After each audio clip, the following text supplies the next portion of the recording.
Hello friends, BPSC TRE 4.0 की तैयारी करने वाले विद्यार्थी, यदि आप चाहते हैं कि आपका एक सीट कन्फर्म हो, यदि आप चाहते हैं कि आपका टीआरई 4.0 में सिलेक्शन हो, तो ध्यान से सुनिएगा। बहुत अच्छी बात आपको आज बताने जा रहे हैं, बहुत काम देगा ज़िंदगी में, और ख़ास करके ज़िंदगी में क्या, आपके 4.0 में बहुत काम देगा।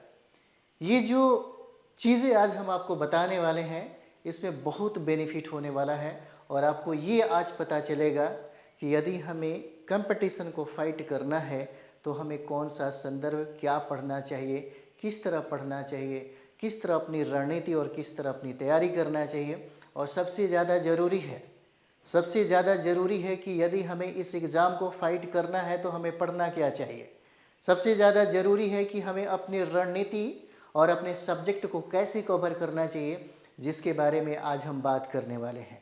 ज़्यादा किताबें नहीं पढ़ना, ज़्यादा मटेरियल के चक्कर में मत पड़िए।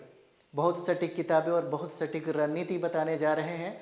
और यह जो रणनीति है हमारा, यह SCERT सत्याग्रह हो जाएगा। SCERT सत्याग्रह, और इस सत्याग्रह के साथ सफलता निश्चित होगा। जो लोग लास्ट एज में होंगे, जो लास्ट चांस सोच करके तैयारी कर रहे होंगे, परिश्रम कर रहे होंगे, हार्ड वर्क कर रहे होंगे, उनके लिए सबसे बेहतरीन और सबसे बेहतर ये सेशन हो जाता है।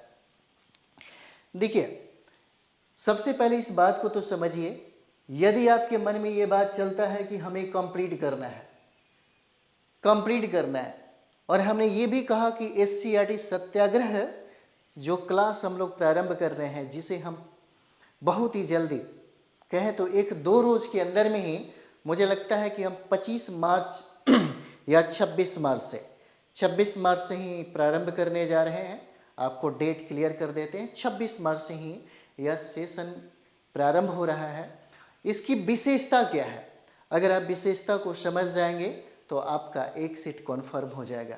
आप हो सकता है इतने संदर्भ के माध्यम से ना कर पाए, लेकिन हम ये सब चीज़ें एक ही प्लेटफॉर्म पे, एक ही जगह सब चीज़ें आपको कराने वाले हैं। सबसे पहली विशेषता की अगर हम लोग बात करें कि हम SCERT सत्याग्रह बैच जब प्रारंभ किए तो इसके साथ हम आपको क्या कराने वाले हैं। तो SCERT के साथ हम NCERT का जो कंटेंट है, NCERT का जो फैक्ट होगा, NCERT का जो इन्फॉर्मेशन होगा, NCERT का जो फैक्ट और कॉन्सेप्ट का इन्फॉर्मेशन होगा, उसको हम इस SCERT के साथ ऐड करेंगे। और इधर उधर से बिल्कुल नहीं, जो आपके सिलेबस में होगा उसी सिलेबस को इसमें ऐड किया जाएगा। सबसे मोस्ट इम्पॉर्टेंट पार्ट जो है, इसका जो भाग है, वह हो जाता है टेक्स्ट बुक का। बहुत ऐसे प्रश्न हैं BPSC के द्वारा, ऐसे प्रश्न जो चैलेंजिंग प्रश्न पूछे जाते हैं, और हो सकता है कि आपके BPSC TRE 4.0 में चैलेंजिंग प्रश्न बनाया जाए BPSC के तरफ से, जो कुछ किताबों का डिमांड आपसे करेगा, कुछ गहराई में जाकर के पढ़ने का डिमांड करेगा। क्योंकि ऑलरेडी BPSC के द्वारा ये बात कही जा रही है कि आपको इस बार 3.0 की अपेक्षा गहराई में पढ़ करके आना होगा, क्योंकि प्रश्नों का लेवल थोड़ा सा क्या होगा, टफ होगा। जब टफ होगा तो हम सारे प्रश्नों को कंप्लीट करने के लिए थोड़ा बहुत हम संदर्भ ले रहे हैं सिलेबस के अकॉर्डिंग। जैसे PRT के लिए जो आप सिलेबस में आप देख रहे होंगे, है ना, उसी को पढ़ाया जाएगा, उससे आलतू फालतू कोई भी चीज़ें नहीं। जैसे आपके GS 40 नंबर में क्या पढ़ना है, सिर्फ वही कंप्लीट करवाया जाएगा। जैसे आपके सब्जेक्ट कॉम्बिनेशन में क्या है, वही चीज़ें आपसे करवाया जाएगा। तो सबसे बड़ी बात है कि एक ही संदर्भ आपके हर क्षेत्र में काम आता है। यहाँ पर हम लोग बात करते हैं टेक्स्ट बुक का, जो हम आपको ये सारा चीज़ें कराने वाले हैं। जैसे झा एम श्रीमाली, जो लोग कंपटीशन का तैयारी करते होंगे, जो सिविल सर्विस तैयारी करते होंगे, जो लोग ये सोच रहे होंगे कि हमारा एक भी प्रश्न हमसे छूट ना जाए, उनके लिए सबसे बेहतर जो सेशन है यही SCERT सत्याग्रह हो जाता है। झा एम श्रीमाली का भी इसमें कंटेंट रहेगा, एशियन पांडे का भी कंटेंट रहेगा, इम्तियाज अहमद साहब का भी इसमें कंटेंट रहेगा। और यहाँ पर बिपिन चंद्रा स्वतंत्रता संघर्ष इन्होंने लिखा है, जहाँ से सबसे ज़्यादा प्रश्न पूछे जाते हैं, वो कंटेंट यहाँ पे रहेगा। और BL ग्रोवर की किताबें, हो सकता है आप लोग भी पढ़े होंगे, यहाँ पर रहेगा। स्पेक्ट्रम का भी संदर्भ यहाँ पर हम देने वाले हैं और घटना चक्र पूर्वावलोकन का भी संदर्भ रहेगा और भी चीज़ें हैं जो हम ऐड करेंगे ताकि संपूर्ण तरीके से आपकी तैयारी जो है यह तैयारी का आकार दिया जा सके, इसका रूपरेखा बनाया जा सके। इतना याद रखिएगा, दुनिया के किसी भी कंपटीशन को फाइट करने के लिए कोई शॉर्टकट रास्ता नहीं होता।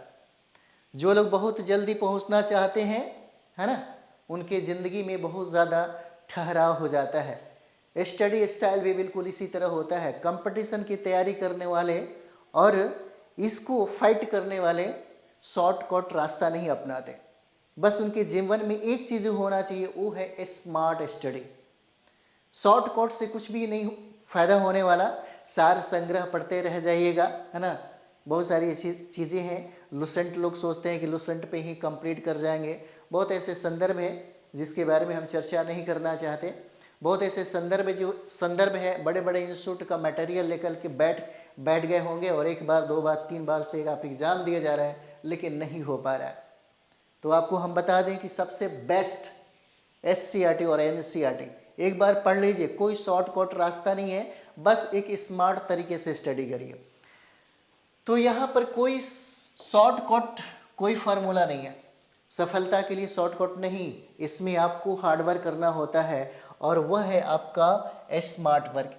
स्मार्ट वर्क को समझिए पहले। स्मार्ट वर्क वही कर सकता है जिसको सेल्फ स्टडी पे सबसे ज़्यादा भरोसा है।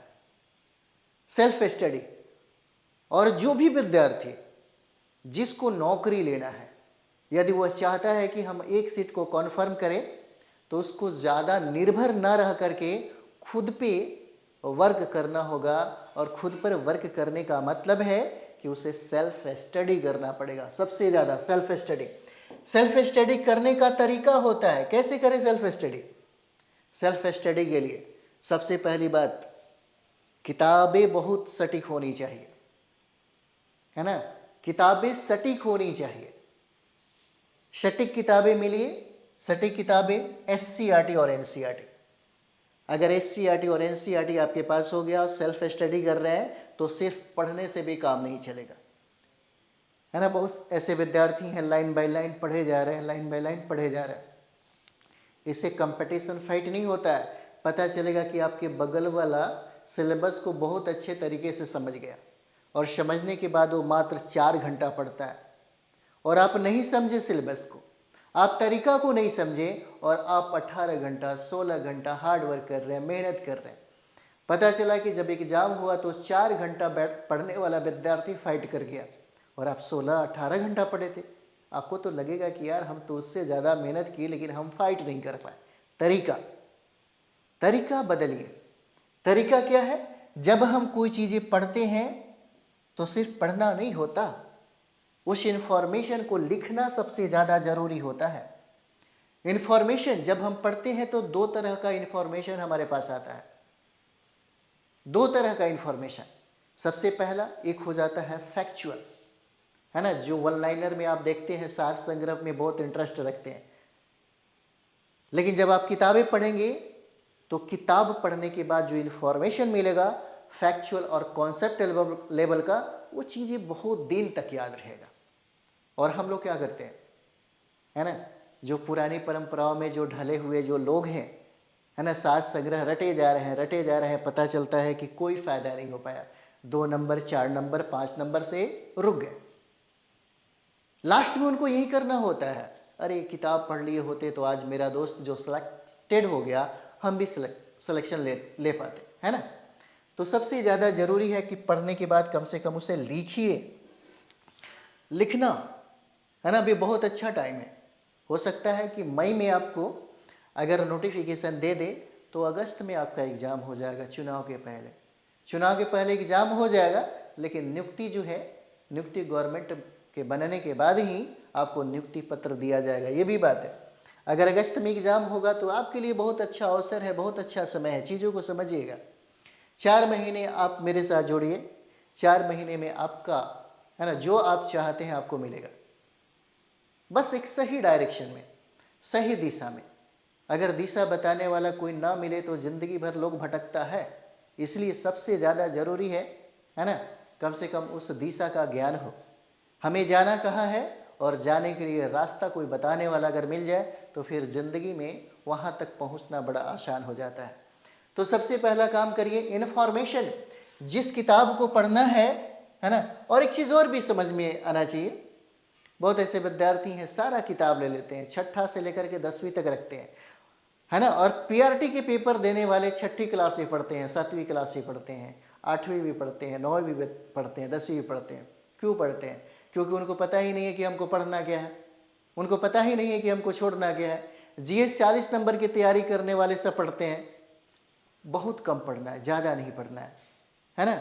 बहुत ऐसे विद्यार्थी हैं जो हमसे जुड़े हुए हैं, उनको लगता है कि जो लोग 12-12 घंटा पढ़ाते रहते हैं उसी तरह हम भी पढ़ा, हम उतना ही पढ़ाएं, है ना, उतना ही कराएं जो सिलेबस में दिया गया है, हम वही कराते हैं। इसलिए बहुत सारे ऐसे विद्यार्थियों को लगता है कि बहुत कम करा रहे हैं, लेकिन जो भी करा रहे हैं आप देखिएगा, जो भी हम करा रहे हैं आपके एग्ज़ाम से अगर बाहर पूछे तो कहना, बिल्कुल नहीं, बिल्कुल नहीं पूछेगा बाहर, क्योंकि सिलेबस से बाहर पूछेगा भी नहीं बीपीएससी।